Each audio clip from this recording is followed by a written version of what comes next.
Good morning. Can I call the next patient? Looks at the list.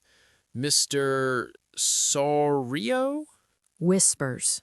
John, it's Soares. Soares. It's a Brazilian name. Oh, sorry. Mr. Soares? Good. Now you have it. Walks back. Is he here yet? Yes, he is. Room 3. But John, look at the next name too. Looks at the list. Nasci-MEN-to? Close. Nasci-MEN-to. Try again. Nasci-MEN-to? Yes, perfect. These names are new for me. I don't want to make patients feel bad. I know, it happens. Just ask me before you call, okay? That's a good idea. Thank you, Mary. No problem.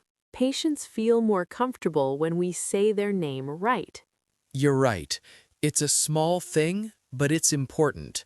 Exactly. Ready for the next one? Smiles. Only if you help me first. Laughs. Deal. Show me the list.